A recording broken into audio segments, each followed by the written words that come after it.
নমস্কার বন্ধুরা, আশা করি সবাই ভালো আছেন। গত ভিডিওতে আমি ইনকিউবেটর মেশিন ডিম দিয়েছিলাম, কিন্তু দেখাইতে পারিনি সময় স্বল্পতার কারণে।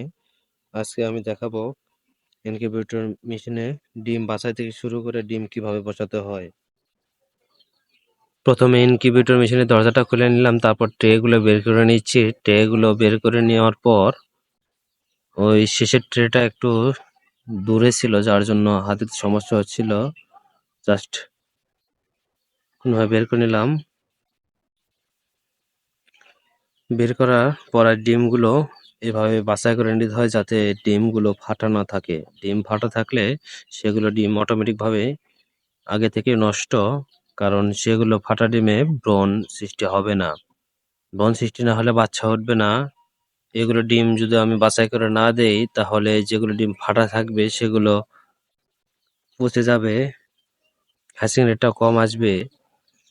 যেহেতু আমি ডিম বাইরে থেকে সংগ্রহ করি না, আমার বাসায় যে কটা পাখি রয়েছে, আমার সে পাখি থেকে আমার ডিম যতটুকু সংগ্রহ হয় আমি ততটুকু ইনকিউবেটর মেশিনে দিয়ে থাকি।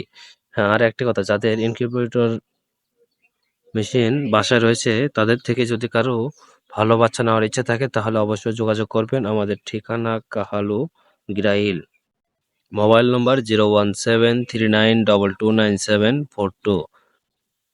আমি কোয়েল পাখির বাচ্চা 0 দিন থেকে শুরু করে সকল বয়সের বিক্রি করে থাকি। আর যারা ঘন্টাকে বাচ্চা নিয়ে গিয়ে বাসায় বড় করে বাজারে বিক্রি করেন, তারা যোগাযোগ করতে পারেন। আমি প্রত্যেক সপ্তাহে সোমবার করে বাচ্চাগুলো বের করে থাকি। এই ভিডিওটি গতকালকে করেছি, জাস্ট সময়ের জন্য ভিডিওটি করতে পারিনি, যার জন্য আজকে আজকে আপলোড করে দেব। তো বন্ধুরা, ইনকিউবেটর মেশিনে আমি ডিম বসিয়ে দিচ্ছি। ডিম বসানো শেষ করে অ্যালার্মটা দিবে, সেটা তো সবাই জানে। আর্দ্রতা কমে গেলে এবং তাপমাত্রা কমে গেলে অ্যালার্ম অটোমেটিক বন্ধ হয়ে যাবে। নির্দিষ্ট একটা তাপমাত্রায় আসলে ভালোভাবে ডিম বসাই দিতে হবে, যাতে ডিম কোনোভাবেই ফেটে না যায়। ফেটে গেলে ডিমগুলো নষ্ট হয়ে যাবে, সে ডিম থেকে আর বাচ্চা উঠবে না।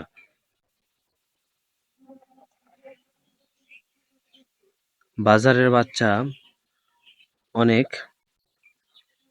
নরমাল কোয়ালিটির দিয়ে থাকে ব্যবসায়ীরা, যার জন্য আমি নিজে বাড়িতে কোয়েল পাখি পালন করে বীজ ডিম সংগ্রহ করতেছি।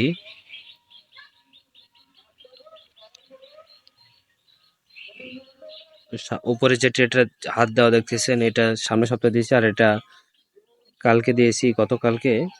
জাস্ট সামনে 16 বা 17 তারিখে বাচ্চাগুলো বের হবে। যাদের বাচ্চা প্রয়োজন তারা অবশ্যই যোগাযোগ করবেন। ইনকিউবেটর মেশিনে আমার ডিম দেওয়া শেষ।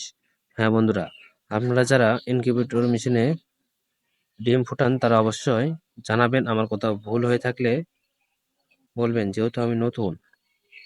তো বন্ধুরা, আজকে ভিডিওটি এ পর্যন্তই, বেশি লম্বা করব না।